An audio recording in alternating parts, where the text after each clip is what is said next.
Welcome to Human Risk, a podcast dedicated to the understanding of human behaviour as a risk. Here's your host, Christian Hunt. Hello and welcome back to the show. On this episode, I'm exploring BS at work. And if you're wondering whether I mean behavioural science or bullshit, well, the answer is both. Because my guest on this episode is James Healy. He's an author, speaker and advisor who applies behavioural science to organisations. And his book, BS at Work, Why So Much of Modern Work is Bullshit and How Behavioural Science Can Help, tackles something we've all viscerally felt, but possibly struggled to articulate. Those strange, often nonsensical rituals and processes that take place inside organisations. Now, James argues that while behavioural science has been hugely successful in changing consumer and citizen behaviour, workplaces are lagging a little behind. And of course, employees are humans too. And far too often what they're asked to do makes absolutely no sense at all. In our discussion, we explore where workplace BS comes from, why it persists, and how organisations can begin to cut through it. Along the way, James has some great stories to share, from personality tests designed by the creator of Wonder Woman to, get this, e-learnings about not cheating on e-learnings, all of which show just how bizarre things can get in the workplace. This is a conversation about complexity, humility, and above all, how we can all ask better questions at work. It's my discussion with James Healy on BS at Work. James, welcome to the Human Risk Podcast. Good morning. Thank you for having me, Christian. We're talking to each other from opposite sides of the planet. I always love these conversations. So let's see if we can get two different vibes coming together beautifully. But to start that off, tell my listeners a little bit about yourself. Well, I'll start with the fact that I'm in Perth, where it is late afternoon and the middle of winter. So we've definitely got two different vibes going. More astute listeners may work out quite quickly if they don't already know. I'm not from this part of the world. I'm from the UK. Professionally, I'm an author, I'm a speaker, and I'm an executive advisor and consultant. And I specialize in applying behavioral science to organizational problems. So my mantra is that behavioral science has been very effectively used to change consumer and citizen behavior, but employees are humans too. And there's a long way to go in making organizations more human, as we're going to talk about. And my objective is to do that with behavioral science. Amazing. And that's the obvious reason that you're here, because we share an interest and passion for these things, and recognizing that the world doesn't function the way we necessarily think it does. And we'll come on to talk about your fabulous book. But before we do that, what was it that got you into behavioral science and sort of looking at the way humans interact with the world that we've designed? Well, look, there's a long version of that and a short version of that. I think I'll go somewhere in the middle. I've always been fascinated by humans, and I've always been fascinated by human behavior.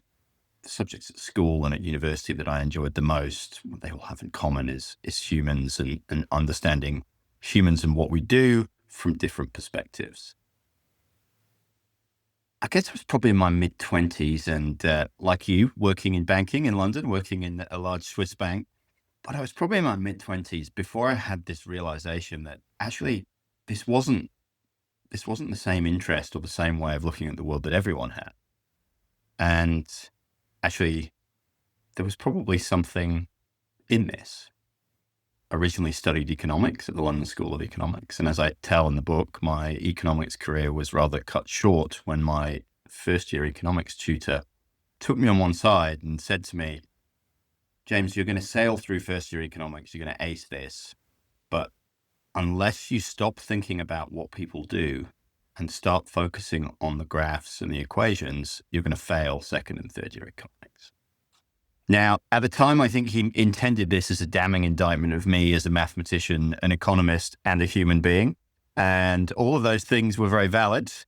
But in time, I've come to see his remarks more as a damning indictment of the discipline of economics and the worldview that underpins it.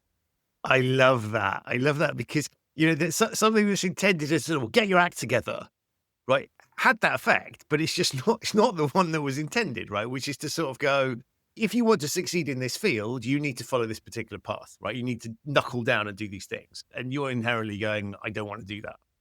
Correct. And so I was doing a joint philosophy and economics degree I completely flunked the maths component of that in the first year. So I had to take my tutor's advice and drop economics. And I studied philosophy. And one of my favorite memories and one of my favorite courses was this module I did in my final year, which was called Scientific Revolutions. And it was essentially the philosophy of science, but looked at through the lens of the successive revolutions in the history of science where a paradigm had completely shifted. So Copernicus, Galileo, Kepler, Darwin, Einstein, those kind of pivotal moments where conventional wisdom was turned on its head, often not immediately accepted, and the world changed as a result.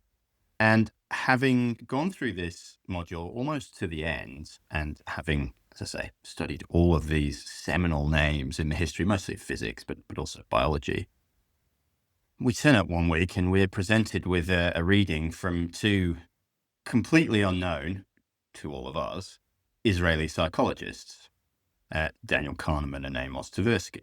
And I have to say, I wish I was in a position to say that I had immediately recognized the names and recognized the genius and the impact it would have on my life. But like the rest of us, I was a bit like, really? This has been 90% killer up to this point and it's now filler. Who the hell are these guys and why are they on the same course as Darwin and Copernicus and Galileo?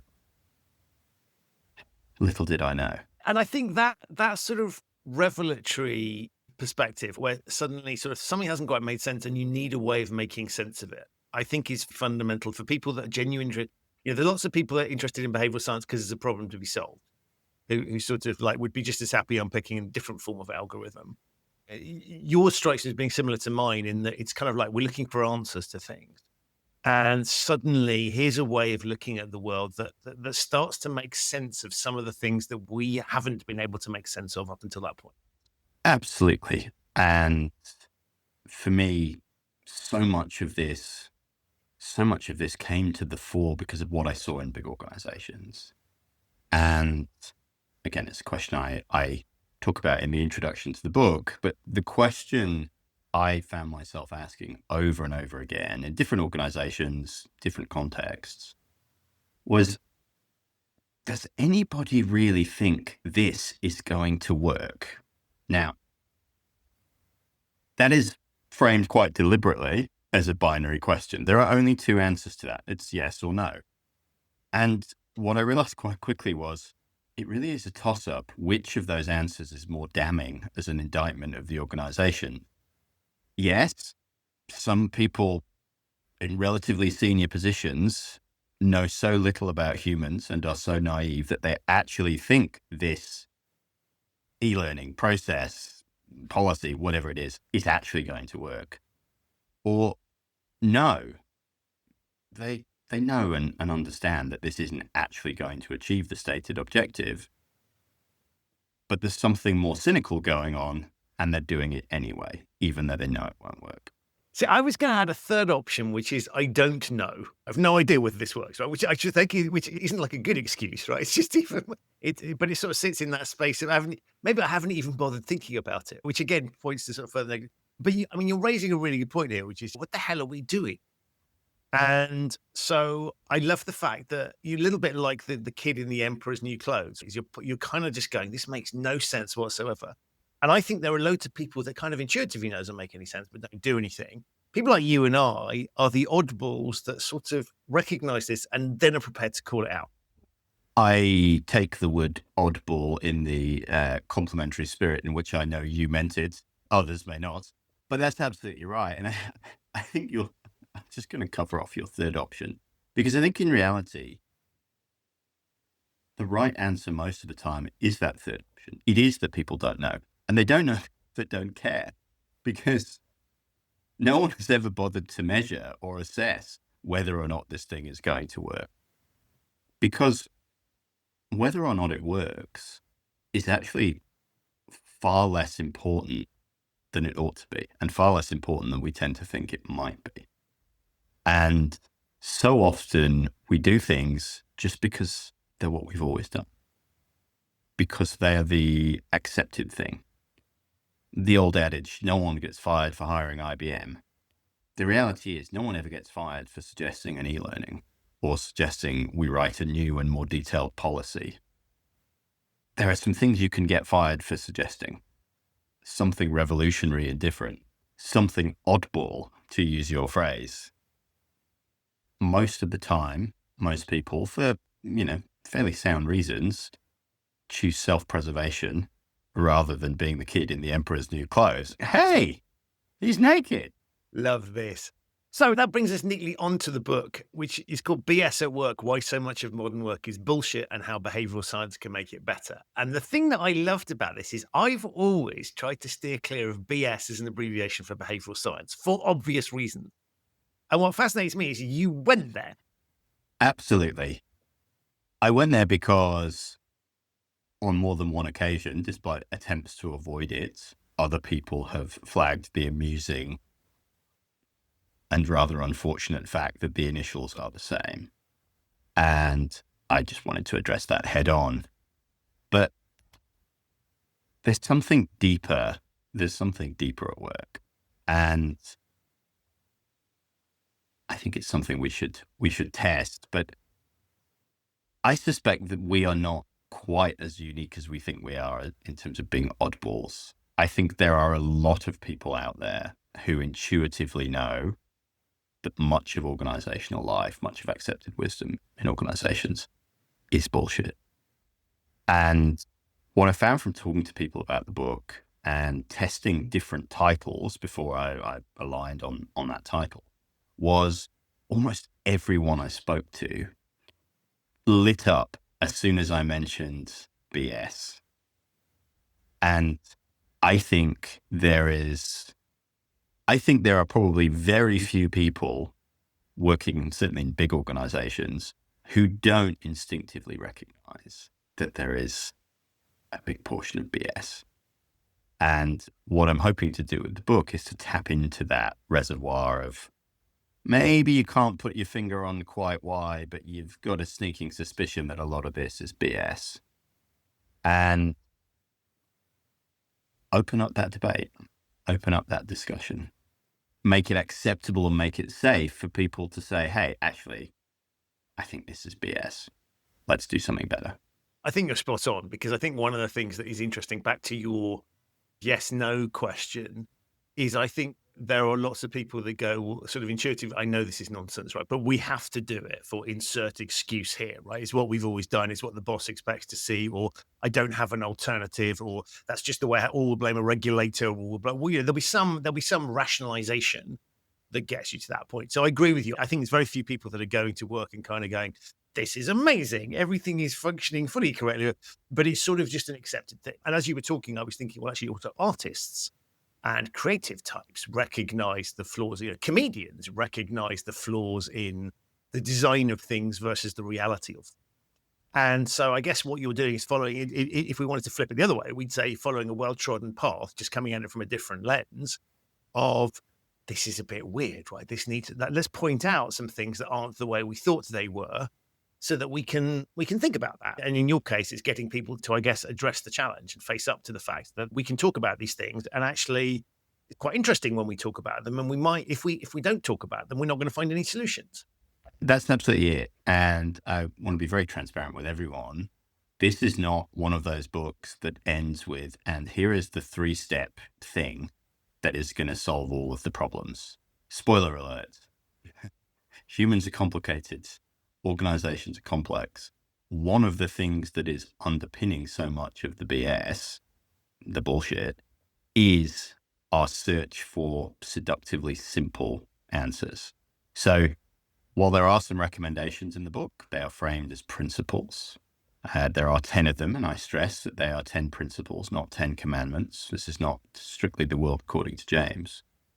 The book is a book of questions. And my aim with this is to equip people with some of the language and some of the techniques, and frankly, some of the permission to ask better questions, to ask, does this really work? Does this really work for the humans in our organization? Why do we do this? And the first part of the book goes chapter by chapter through a series of common facets of organizational life. First of all, values and purpose, time, technology, learning, rules, various common elements of organizational life, and seeks to try and understand why things are the way they are. And in a lot of cases, there is no good reason for why things are the way they are. And there are some hilarious backstories and totally bizarre and random characters who played an outsized role, purely by accident in many cases, in shaping accepted wisdom in management and HR and in business. And by essentially revealing those backstories to people, what I hope to do is make them realize, actually, there is no good reason for a lot of this stuff.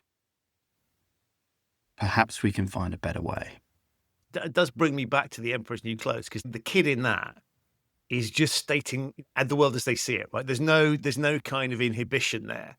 And I had the same feeling as you were writing the book, which is kind of like, how can I expose this stuff? And it is packed, as all good books along these lines are, with relatable stories, not necessarily relatable in the sense of you've been there, but stories that will help to bring alive these things. So you've got stories involving politicians and film stars and blah, blah, blah.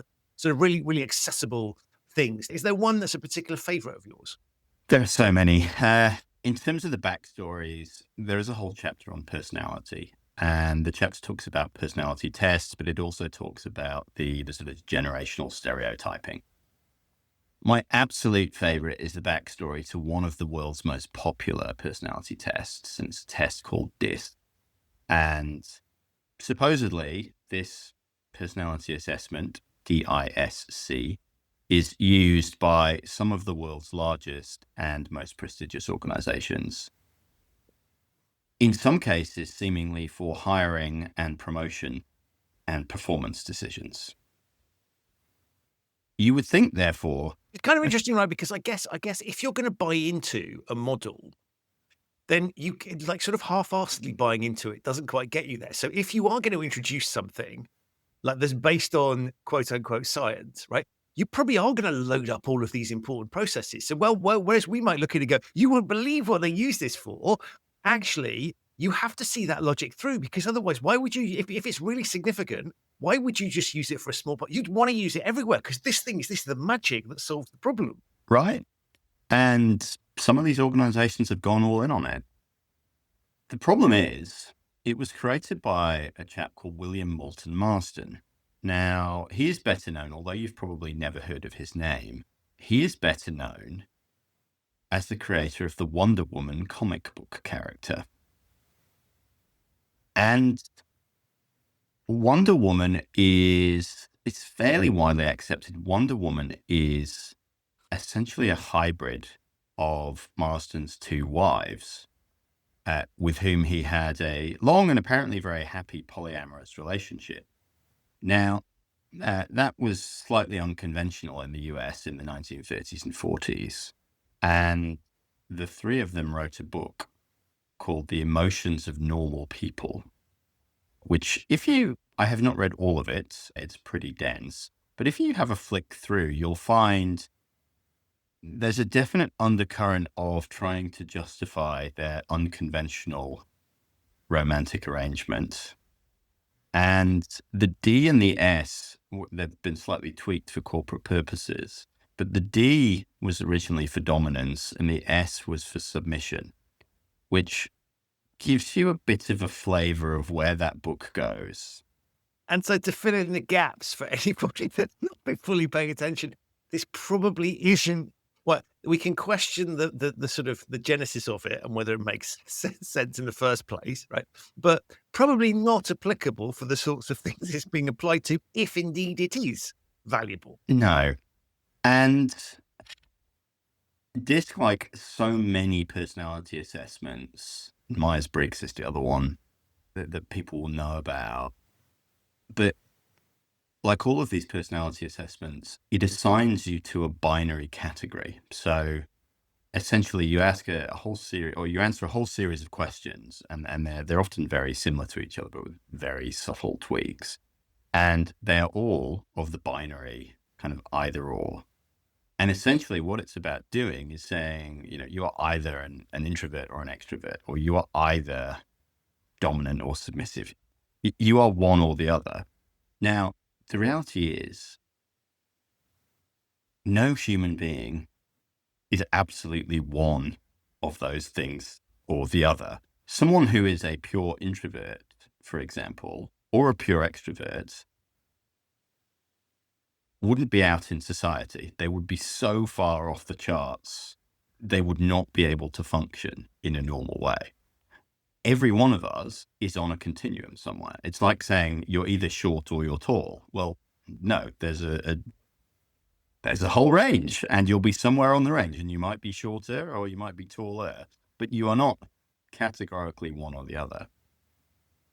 But the wacky backstory aside, what personality tests point to is this deeper desire for simplistic explanations and for categories. And later in the book, as I talk through some of the thinking from anthropology, behavioral economics, neuroscience, psychology, particularly social psychology, there are some classic studies which demonstrate the human tendency to put things in categories. We love an either or. As the old joke puts it, there are two kinds of people in the world. The kinds of people that say there are two kinds of people in the world, and those that don't. We like simplicity. The world is complex, and we like simple ways of understanding it. The problem is, many of the ways that we use, many of the methods and techniques that we use in organizations are far too simplistic. And they simplify way, way beyond the point of usefulness, accuracy.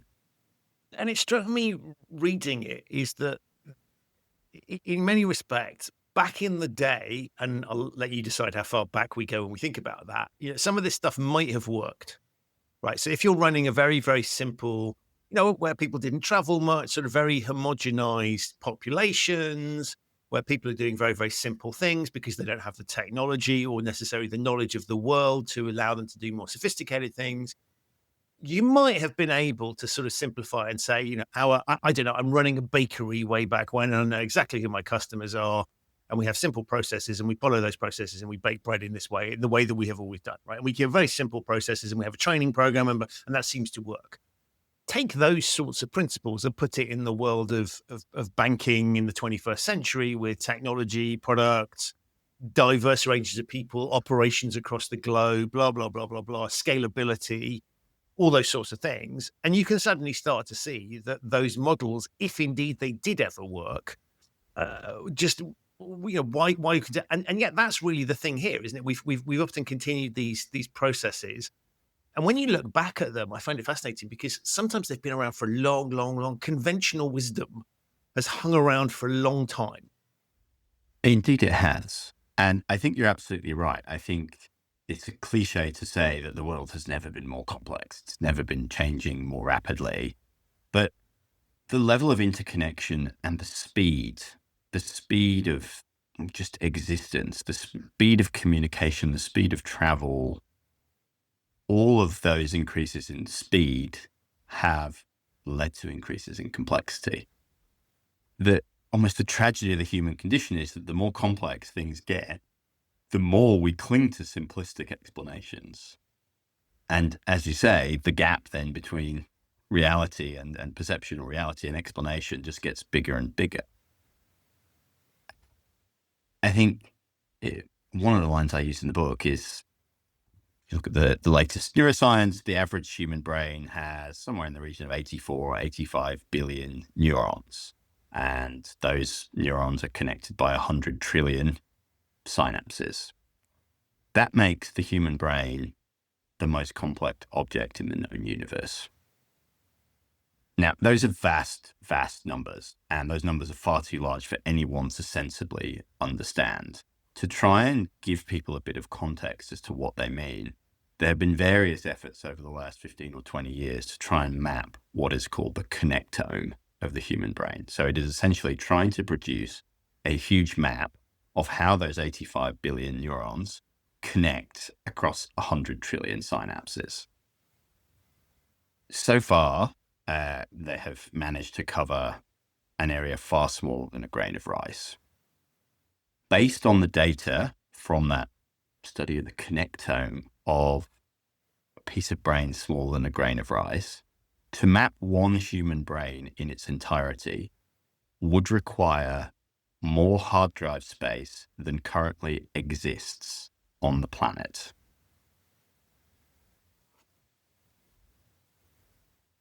One human brain.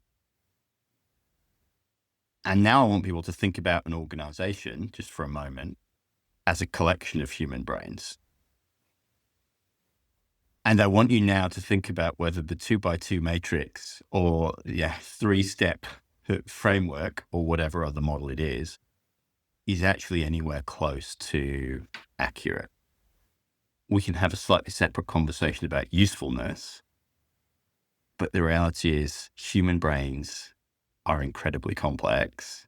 Multiple humans, multiple human brains interacting are many orders of magnitude more complex.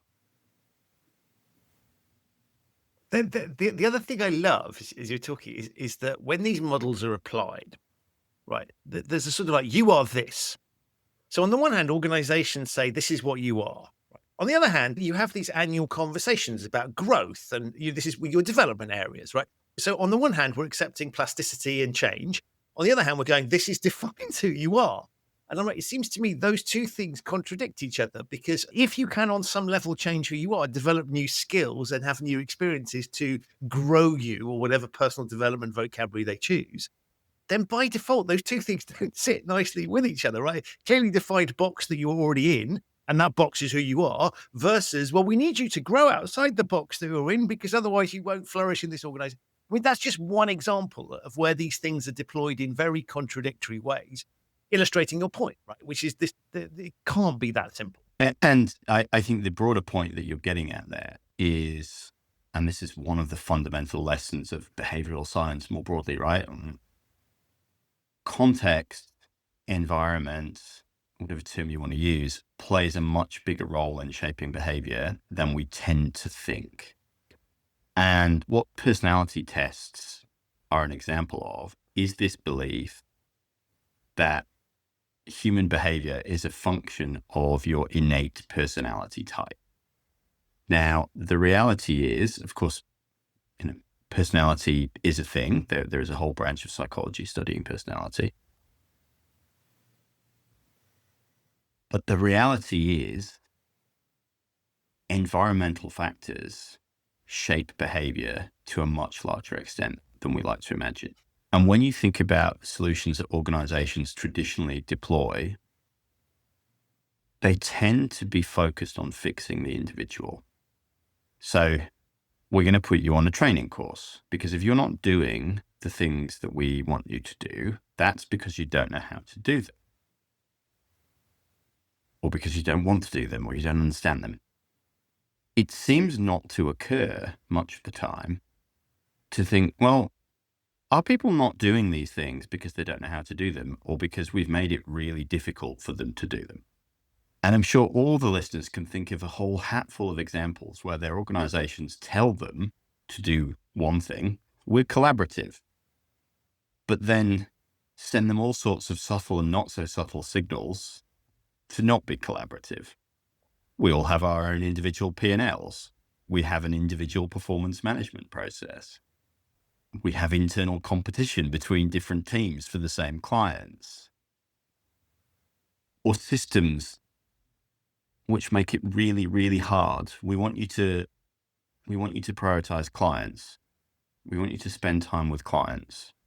But we have such a convoluted spaghetti junction of internal systems that for you to do almost anything is going to require you spending hours and hours in mindless admin across multiple systems. But please focus on the clients. And again, one of the key messages of the book is if we want to change outcomes, we need to change the way that we approach this. We need to look at systemic approaches. We need to look at the broader environment that we're creating in our organization. And rather than focusing on fixing the individual, we need to try and fix that broader environment. And I think that's a beautiful way of sort of bringing back to, you mentioned the structure of the book. This is not a kind of, every chapter finishes with, and here's another thing, another pack, if you like, to solve the problem. It's really getting people to reflect on things. And hence you bring in a broader range of different stories and examples and bits from science and just a broad range of influences to sort of call this stuff out, but really encouraging the listener to think for themselves. And so rather than it being a prescriptive, here's my, because it would be ironic, right? If you'd sort of concluded with here's a definitive list, here's the sort of stuff that we see on LinkedIn quite frequently, right? That this is the way to do it, job done. Right. This requires people to, so this is not a difficult book to read at all. One of the reasons I loved it was it flows nicely. You've got lots of stories and examples, ranging from the sublime to the ridiculous, right? So there's just this full range of different things. But it's really about getting people just to say, okay, there is a load of bullshit out there. And if we start to call this stuff out and think about it, then we can reflect on it. And so what you're pointing towards, and the reason we talk about some of these models, is that is not what you're doing in the book at all. You're basically calling this stuff out and going, you don't have all the answers, right? Because how can you have all the answers? You just want people to think and to kind of work out, does it make sense or not? Absolutely. And my hunch from having worked with lots and lots of different organizations in lots and lots of different industries and different geographies is the people who actually do the work, people know their own organizations. And when you actually talk to people on the front line, even if they have never studied behavioral science, even if they couldn't even spell behavioral science, they tend to just intuitively know that, well, no one's going to do that because this system makes it really hard, or because, well, Bob did that one time and look what happened to Bob. Or, my performance metrics incentivize me to not do that. People don't understand the theory, but they don't need to necessarily, right? Correct. They understand the environment that they're in and the ways that environment conflicts with whatever messages they're getting. And I don't want to come across as sort of too much of a revolutionary or too much of a provocateur. As you ascend in an organization, as you get older, as you get more senior, you necessarily move away from the front line, and you necessarily have a whole load of other stuff to think about and to worry about. And actually, you pay less attention to what the front line is doing, and you tend to generalize more. It's what we all do. We have limited attention. We can only focus on a very small proportion of the world around us. And so as you ascend up the ladder in an organization, you tend to have a more and more broad brush view of processes and what actually happens. And I think this underlies, by the way, much of what we're currently seeing around AI. There is all of this talk about AI is going to obliterate all of these jobs. It's usually not coming from the people who do those jobs. Now, you could argue that there is a level of motivated reasoning, and the people who are doing those jobs, well, they would say it won't be able to automate my job. And there's some of that, sure. But we've probably all had the experience of talking to someone who says, well, that process is very straightforward. We just, we take this data from system A, and then we do this minor thing to it, and then we put it in system B.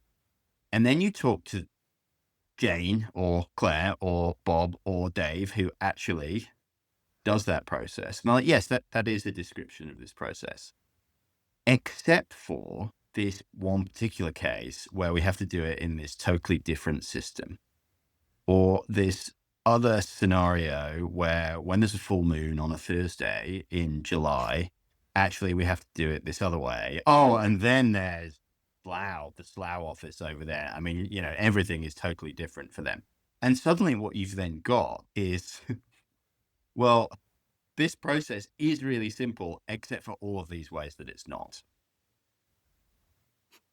And I think this will be the real blocker and the real barrier to AI and the jobs apocalypse that's widely predicted at the moment. And the thing I love about that analysis, which I agree with, by the way, is when you look at it, so the senior people, a lot of that narrative is, I want it to be that way, right? Because this is I can then meet my own targets for cost cutting / being seen to adopt AI with the program, blah, blah, blah, blah, blah. The bit that I then find fascinating is you go, well, hold on a minute. Okay.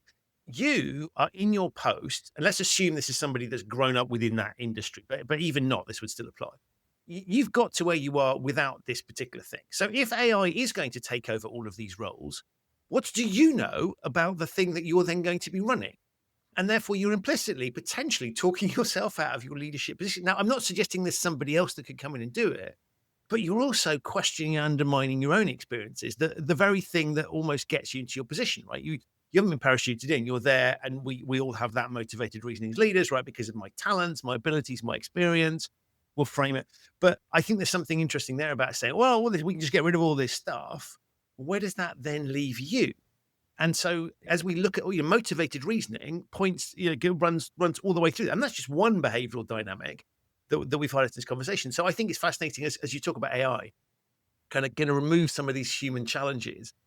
In a way, I think it's going to make us double down on some of these human dynamics, right? Because we're going to sort of have to react to it. And what do humans do when they react to a changing situation is they go to playbooks they've used before, typically. And so the behavioral dynamics that you're highlighting in the book, I think, will be exacerbated by AI. It'll solve some of them for sure, but it will also create other ones and stuff that we're probably not prepared to deal with. I absolutely agree. And I think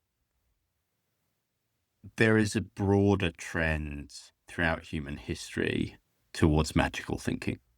And we have always imagined that technology is going to solve all of these problems. And we've always been unable to foresee the extent to which that will be less dramatic than we imagine, to foresee the negative consequences. I talk in the book about the impact of smartphones. I make this point that humans, no matter what we like to think, humans are social animals. Even the most introverted of us are social. And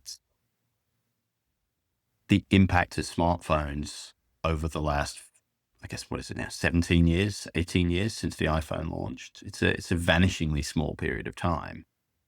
Who could have imagined 17, 18 years ago, some of the things that we're seeing now in terms of loneliness, in terms of, some of the mental health impacts that are at the very least correlated with, if not caused by, being on social media all the time. You take it back a century when the car was introduced, who could have foreseen the impacts of, in terms of the climate, of emissions from cars? Who could have foreseen traffic, et cetera, et cetera? We are necessarily less good at predicting than we think we are. We are less good at understanding the world than we think we are.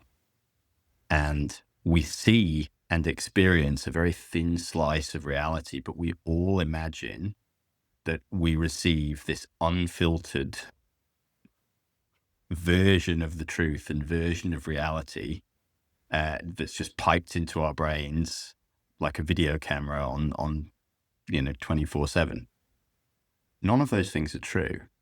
And they play out in countless ways.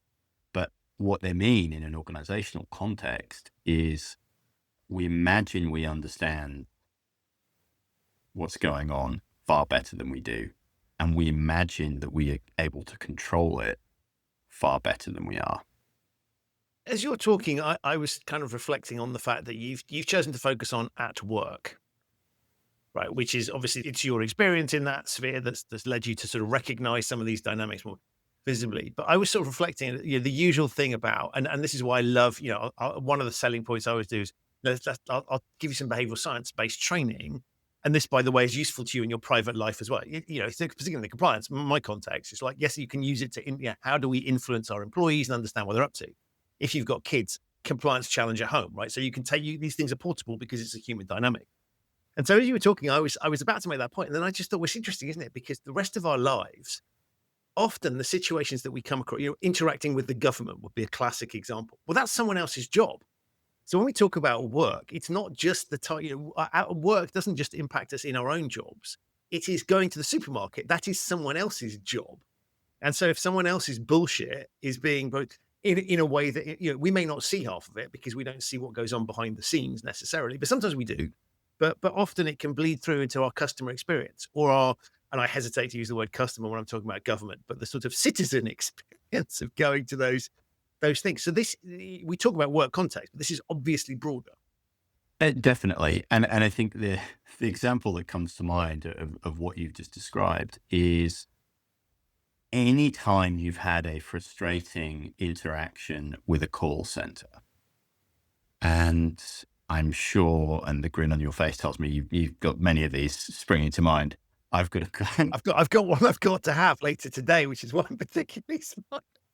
I had one recently where the broadcaster for Premier League football in Australia has suddenly changed. So essentially the company that's done it for about 10 years has suddenly announced, we're not doing it anymore. And so this was all over the news. And I happened to be talking to them because they also provide my internet. I happened to be talking to them the day after this was announced. So I ended up having this totally bizarre conversation with this call center person who, obviously, the way that call centers often work, there's a script, there's a list of things that they can talk about, etc. And there is very little incentive or encouragement to go off script or to use one's common sense. And so I ended up in this bizarre situation where this person is saying, well, sir, if that were to happen, then we would definitely notify you. Well, it has happened, and you have notified me. And I'm now notifying you that you've notified me, and I'd like to do something about it. Well, so that isn't something that's happened.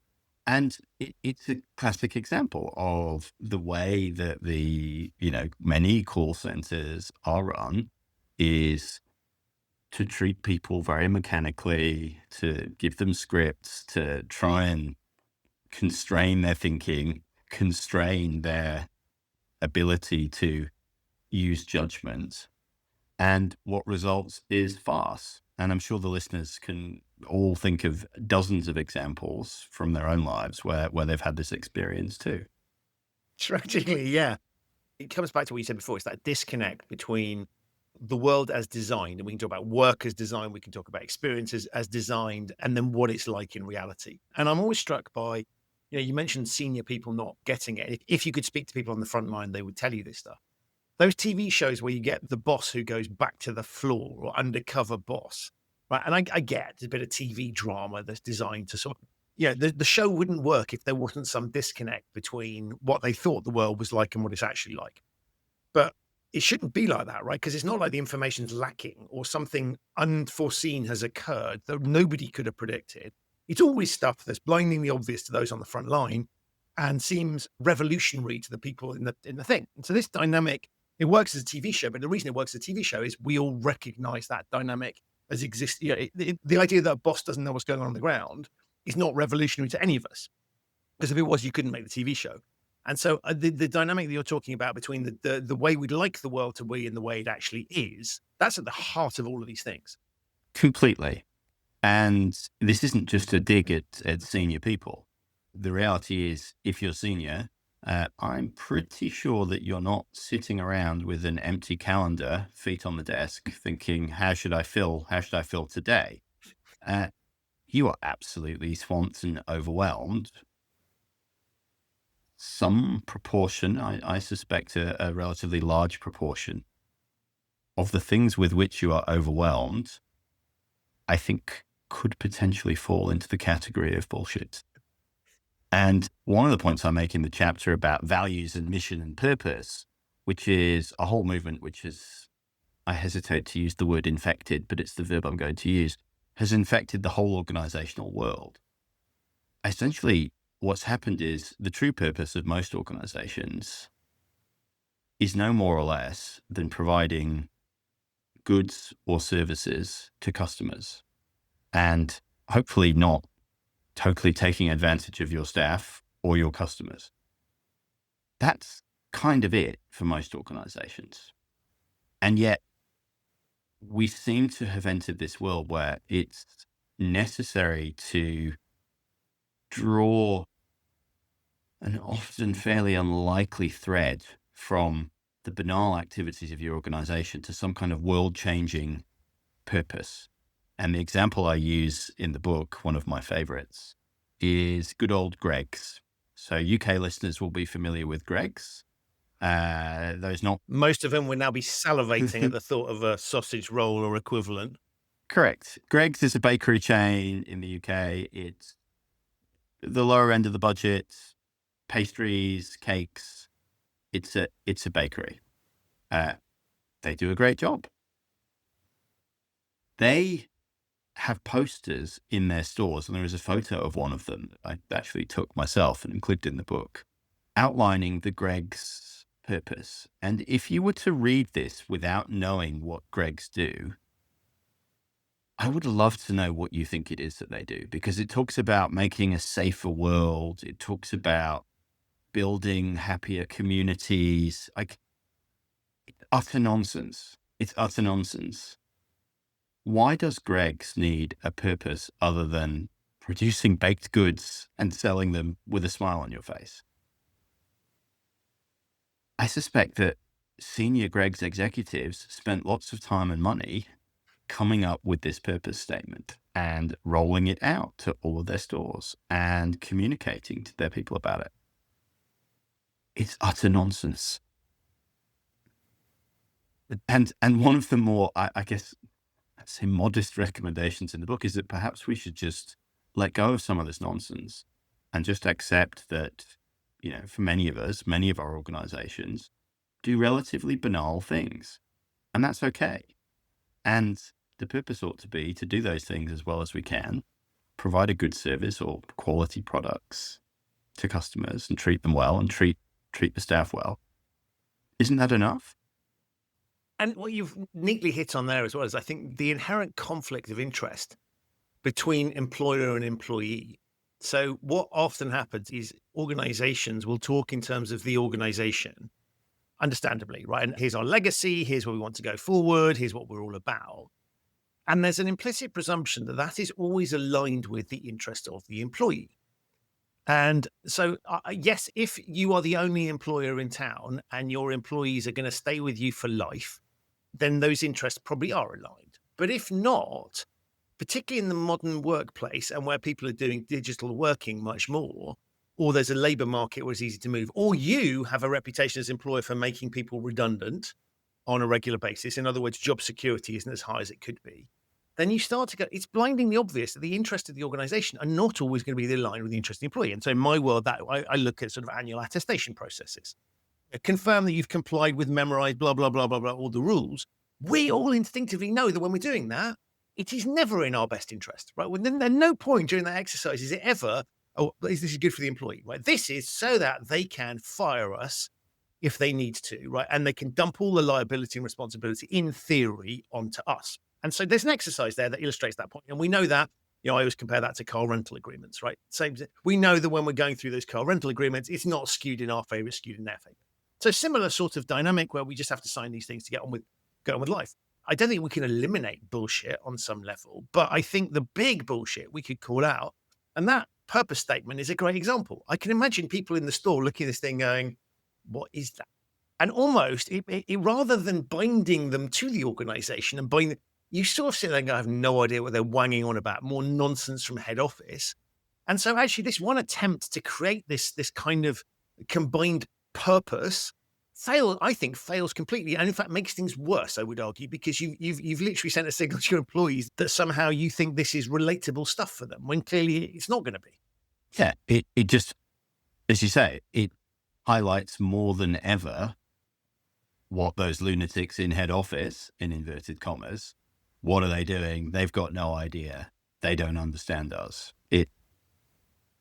It's utterly counterproductive, and yet so much time and effort and money has been spent on it. And not only, to go back to where we started the whole conversation, not only does it not achieve the stated objective, as you say, it probably achieves precisely the opposite. And I think that's an interesting thing, because there is a presumption that any time an organization does things, it's like at worst, it's going to be neutral, and best cases is going to achieve things. It's so obvious from the example that we've just given, but you can make things worse, right? Every speech, every structure you put in place, it's not one-way traffic. And so I think when we look at a lot of the processes, the things, the sort of things you highlight, like e-learning, you can turn people off, right? You can make people bored. You can make people irritated. You can waste their time. You can make them think, how can I get back against the machine? You can make them want to quit their jobs because it's so awful. You can make them, whisper it, want to steal things from you because they feel you've taken something from, all of these dynamics apply. And so the thing I think is fascinating about it is that often there's all talk about improving things. How about we just don't make them worse? So I love that. And I particularly love it because you mentioned e-learning. So I now have to talk about the e-learning, which triggered me to write the book, which was an e-learning about how to do e-learnings. And I'll just pause and let that sink in. And the sad reality is that I can imagine doing this e-learning at any number of employers I've worked for over the years. This is not by no means an employer-specific thing. I can definitely imagine having done this in banking. I might well have done something like this in banking over the years. I can't remember. But the background to this was that some of the big four in the US had received large regulatory fines because people in their audit divisions had been caught cheating on e-learnings. And those e-learnings contributed to their continuing professional development points, which they need to attain a certain number of each year to retain their sort of legal auditor certification, accounting qualification rather. Now, you can imagine the thought process that's gone on here, which is, well, we need to be able to demonstrate that we're taking this seriously. We need to be able to demonstrate to the regulator that we have done something about this. And what we have done about this is put all of our employees, whether or not they're in audit, whether or not they're in the USA or 100 plus countries around the world, we have made them all do an e-learning. And like most of these e-learnings, it's so easy that everyone will pass it first time. So we will not only be able to demonstrate that we have rolled this out, which is a measure of success, we will be able to demonstrate that hundreds of thousands of people have done it. And what's more, hundreds of thousands of people have passed first time. So we will be able to show we've taken this seriously, everyone's done it, and everyone's passed. So there is no problem here. The slightly deeper analysis that I would do is to say, well, why do we think we had this problem in the first place? Why do we think that people were cheating on their e-learnings? And I think there's two main reasons for this. I think one, people are exceptionally busy. They've got a whole lot of actual work to do and a whole lot of bullshit that's occupying their time. And by making something an e-learning, organizations inadvertently send the message that this doesn't really matter that much. Because if it mattered that much, we would do it in a different way. We would sit you down and have a conversation with you. We would take you into a room and have a trainer come in for a day. The implicit signals that are given by making people do a mandatory e-learning that's dreadful, I think, is that we don't really value this that much. It's just another one of those tick box things. And so what do busy people do? Well, they tick the box. I've done it. You didn't tell me I couldn't cheat. And so, like a game of whack-a-mole, okay, well, we didn't tell them they couldn't cheat in this e-learning. So now we'll give them an e-learning to tell them they can't cheat. Do you know what I love about that? Is if we followed that logic through, you would go, well, you'd have to forgive everybody that had cheated previously, because logically, if your solution is going to solve this problem, the solution is necessary. Therefore, it is not clear to everybody that we can't cheat. Therefore, actually, anybody that did before could justifiably say, I didn't know. It wasn't made. Now you put the training in place. Obviously, I am now aware that that's not acceptable. And so the solution points towards, I mean, there's so many layers of this that just, that makes your point for you, right, beautifully, which is why I love the fact that it's triggered a whole book and thought process. But it's utterly insane. And yet that's the foundation on which many processes are built, right? It's that sort of I don't even want to say limited thinking, total lack of thinking. So there is a whole chapter in the book on organizational decision making. And one of the stories I tell there is an interview I saw 20 years ago with Bob Geldof. And it was 2005. It was the week that everything happened in London. It was the week of the Live 8 concerts on the weekends. Then it was the G8 summit. And Bob Geldof was leading the whole Make Poverty History movement, trying to get the G8 to waive African debt. Very noble undertaking. And Bob Geldof has done a lot of wonderful things in his time. But I remember seeing this interview where Geldof, in his typical bombastic way, you can see he's visibly aggravated and visibly moved and really, really wants to change things. And he says the following words. He says, "We just need to do something. We just need to do anything. We just need to try. Even if it doesn't work, we just need to do something." And it's a very commendable sentiment in lots of ways. He's so energized and so profoundly motivated by the suffering in the world. He wants to make a difference. But yet inadvertently, he articulates the futility of not so much his movement, but the futility of so much human decision-making, and particularly in organizations. We would rather do something and be able to say that we've done something and feel like we've done something. And whether or not it actually works is far less important. And it's such a powerful, because you know where he's coming from, right? Which is anything would be better. We want to improve things. So it's setting the frame for things in a really unhelpful way while intending to be helpful.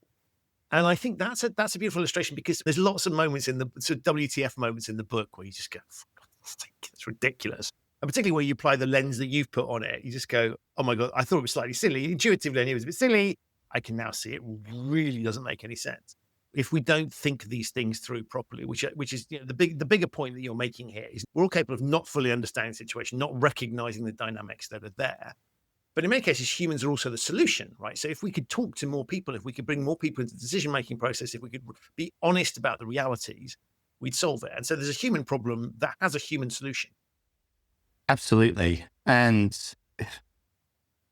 one of the key messages of the book is to be humble and to realize that we are all human, and the human condition is fairly consistent for most of us. We're trying to make sense of the world. We don't see the world or experience the world anywhere near the way that we like to think we do. We don't understand the world the way that we think we do. We understand the world by telling stories. We're all constantly subject to emotions and hormones and physical sensations that drive our mental processes in ways that we can't possibly understand. And all of that makes for a very strong probability that we'll get things wrong. We could all do with being a bit more humble and accepting that we do get things wrong. Everybody gets things wrong. The best laid plans often go awry because the world is complex and because humans are complex. Which is the counter narrative to LinkedIn, for me, is the sort of flagship of this, right? Of sort of like success models and gurus and, you know, frameworks that you slavishly follow, steps to success, all this kind of stuff, right? So we love that sort of thing. But actually, if any of this stuff were true and universally applicable in all, you know, I'm not saying it's all nonsense, right? Because sometimes there's some helpful advice there. And if you're judicious about it and take the right bits, there's some useful things that one can grasp. And of course, it is worth looking at people who've been successful, also worth looking at people who have failed, and, you know, using that evidence to sort of determine one's own plan. But this search for the simple solution, and these simple solutions that are always sort of hawked around by people whose expertise is highly questionable, that's what's leading us into trouble, I think, in many cases. And so, you know, what you're really saying, what I took from it, is just step away a second and recognize that failing is often a feature, not a bug, right? We can learn from failures and blah, blah, blah. If we'd never screwed anything up, we'd never had any fun stories to tell. And so I think there's something very timely about your overriding philosophy, I think, of recognizing some of these human dynamics and seeing how they might apply. And I love the fact that, as you say, the construct isn't like, here's slavishly follow this. It's the opposite. It's like, here's some thoughts, right? And implicitly reject the ones that you don't think work for you. Think critically, I guess. Absolutely. And as I say in the conclusion of the book, I put in 10 principles. Some of the principles maybe work naturally together. Some of them sit more uneasily. Two of them very deliberately directly contradict each other. And that's okay, because context is key. And what I'm inviting the readers to do is to, as you say, think critically about their context, look closer at their context, and think about whether or not some of these principles might be useful in their context. And unfortunately, and this is not the message that anybody wants to hear, particularly in 2025, it's complicated. It's complicated. And as you say, if somebody's selling you a simplistic solution, it's probably too good to be true. I think, James, that is the perfect note on which things end. But before I do, I'm going to get you to remind people what the book is called, do the obvious where they can get it, but also tell them about your podcast. Well, thank you. The book is called BS at Work, Why So Much of Modern Work is Bullshit and How Behavioural Science Can Help. It is available in paperback and Kindle format, both on Amazon. It will be available via other means later in the year, but for now it's Amazon only. If by any chance the last hour has not proven more than enough of my dulcet tones, you can hear more of my voice on my podcast, The B Word, which is available on Amazon, Apple, Spotify, all of the normal places. But pleasingly for you, listener, that is me interviewing guests, so you'll hear slightly less of my voice.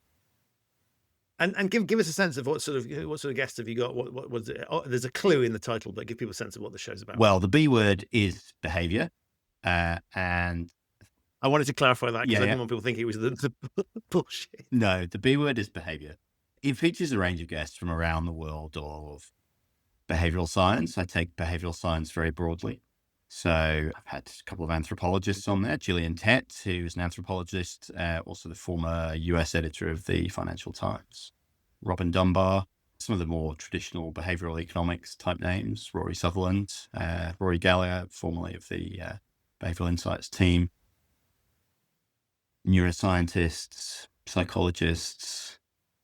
It's a broad range of people who have insights about humans, human nature, human behaviour. Love it. Comes highly recommended, as does the book. Final thing, James, if people want to get hold of you because they'd love to work with you or have you come and talk or any of those things. You can find me on LinkedIn, hopefully not writing too many posts entitled The 3 Things That You Need to Make You Successful. Amazing. Links to all of those things in the show notes. James, I want to say thank you for writing a great book. It's thoroughly enjoyable. Some stories I knew, some stories that you connected in ways I'd not thought of before, which is always great. And some things I'd never come across before, including the Wonder Woman story, which is just, as the adjective implies, wonderful and great fun to read. It's a really fun read. It comes highly recommended. So thank you for that. But above all, thank you for being a fabulous guest on the show. No, thank you for having me. And listeners, if you made it this far, thank you for listening. So that's it for this episode of the show. My enormous thanks to you for listening and to James for appearing. To find out more about James, his book, BS at Work, Why So Much of Modern Work is Bullshit and How Behavioural Science Can Help, and his podcast, The B Word, have a look in the show notes. There are links to those there. If this is your first time listening to the Human Risk Podcast, where have you been? But thank you so much for joining me. You can subscribe wherever you get your quality audio content. It's available on all of the major podcasting platforms.